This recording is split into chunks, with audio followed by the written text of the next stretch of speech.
If you weren't there, then it can be hard to understand just how big of impact Tetris had on the video game industry. This incredibly simple game that came out of nowhere and was unlike anything else available suddenly became the most popular game in the world.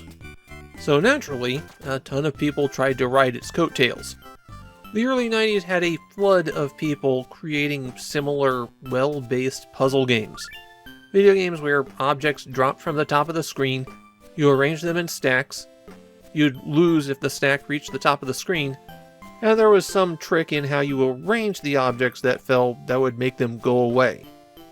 People would start stretching the concept further than that before long, but the initial wave were very obviously copying Tetris.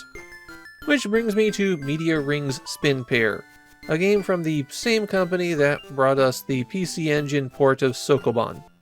And Spin Pair is a beautiful example of how most of these Tetris copycats failed to capture the magic of the original. The title Spin Pair is derived from physics. Potential orbits of electrons around a molecule can be occupied by one pair of electrons. And for quantum physics reasons, if two electrons occupy the same orbital, they have to have different spins. And none of this has anything to do with the game. Well, nothing to do with the game beyond its existence as a physical object. There is a story in Spin Pair. In fact, there's a story mode, although that mode doesn't actually have any story to it. Spin Pair Land was the happy land of the fairies until the Black Witch came along and cut all of the fairies in half. But the White Witch thinks that cutting fairies in half is bad, and so she sets out on a journey to glue them all back together. And I swear I took that straight from the manual. There are 3 different modes of play to choose from. Normal mode, where you just play as long as you can. Story mode, which divides the game up into individual stages. And battle mode, where you play against another person. There's also versus mode, but that's just battle mode if you have a PC Engine GT, the handheld portable version of the PC Engine. You have to play battle mode against another human being.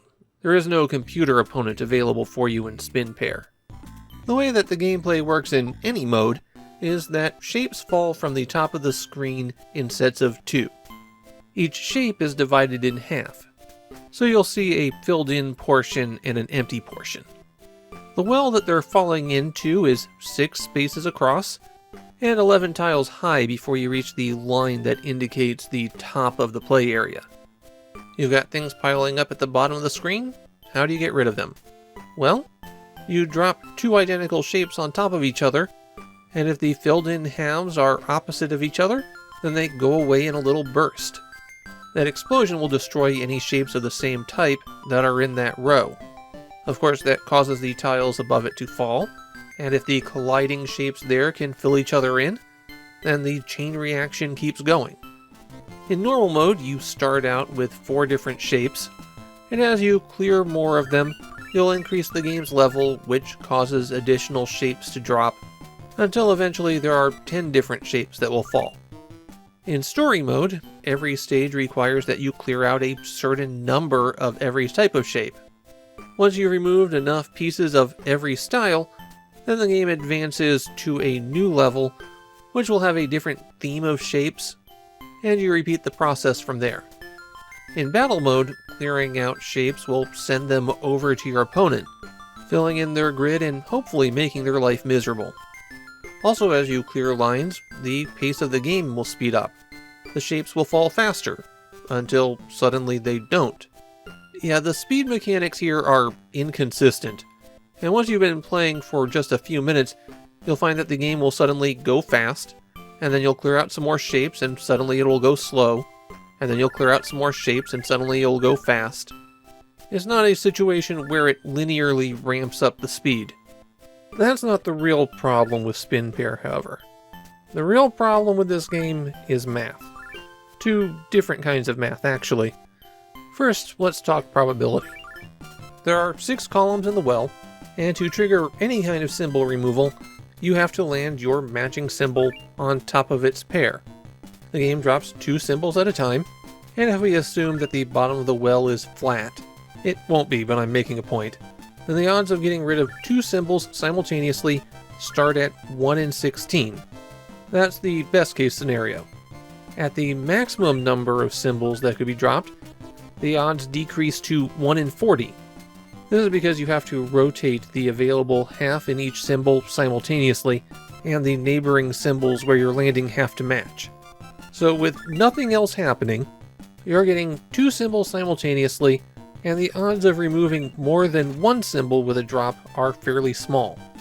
Now, fortunately, you can theoretically build your stack so that you get chain reactions or entire rows of colors wiped out. And the odds will work in your favor there, as long as you're only working with 4 different symbols. Once you move past the beginning areas, though, the number of symbols that you're dealing with increases, and the math gets a lot worse. Let's pretend for a moment that the top symbol in every column is different. Once you reach the point that you're dealing with 10 different symbols, 1 out of every 5 drops will be unplayable. Whatever symbols you get there just won't be available for you to land on. Well, the odds of the top symbol in every column being different is fairly unlikely. Okay, with 10 symbols, if we assume random distribution, then it happens 30% of the time, but that's also the worst case. Usually, the tops of those columns will wind up having multiple of the same symbol, and that makes unplayable drops much more likely. Of course, mitigating this is the game, but a consequence of this setup is that it is very common for you to go a long time without a piece that you need. If you need one particular symbol to trigger your chain reaction that you set up, then even when you're only dealing with 6 different symbols, going 10 drops without seeing it isn't that unlikely. If you thought waiting for a long piece in Tetris was bad, this is both worse, and you'll slam face first into it if you're just playing normally. You don't have to be going for the spin pair equivalent of Tetris's in order for the drops to screw you over. And then there's the problems with the geometry. The pieces that drop always occupy 2 columns. You can't rotate them so that they're oriented vertically. That pushes play in a way that the edges don't get used.